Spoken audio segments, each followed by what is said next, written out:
राज्य में रेकर्ड पर रेकर्ड भांगी चली कोरोना महामारी।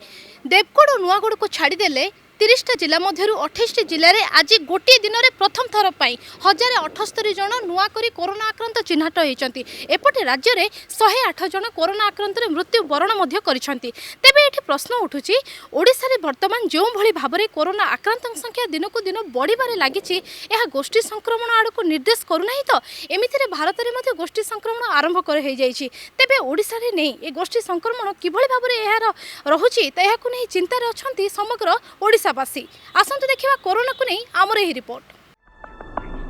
राज्य में बेकाबू हेबारे लागिछि कोरोना। गोटे दिन में प्रथम करी राज्य में 1000 पार कला आक्रांतों संख्या।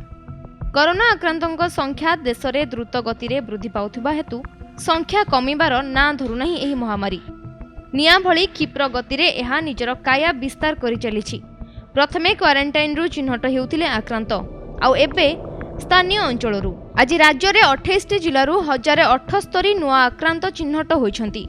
एही नुआ कोरोना आक्रांतों मध्यरु 721 जन क्वारंटाइन रे थिले। सेमानंक मध्यरु 357 जन लोकल केस चिन्हट होइछंती। गंजामरु 371, खोर्धारु 121, रायगड़ारु 96, मालकानगिरी 66, कटकरु 57, जगतसिंहपुर 35, झारसुगुड़ारु 34, गजपति और केन्द्रापड़ारु 16, कलाहांडीरु 15, कंधमाल और मयूरभंज जिलूर 13 जन लेखाएं और बालेश्वरु 10 जन आक्रांत चिन्हट होइछंती। राज्य में कोरोना आक्रांतों संख्या 19,835 को वृद्धि होइछि। राज्य में आउ 5 जनक जीवन नहीं कोरोना वायरस। राज्य में कोरोना मृत्युहार 108 को वृद्धि होइछि। आज मृतकों मध्य 3 जन और गजपति और कंधमाल जड़े लेखाएं आक्रांतों मृत्यु होइछि।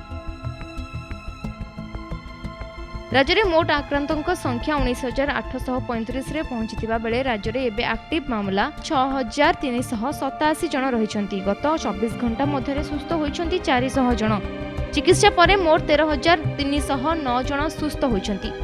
Bureau report, Konark news.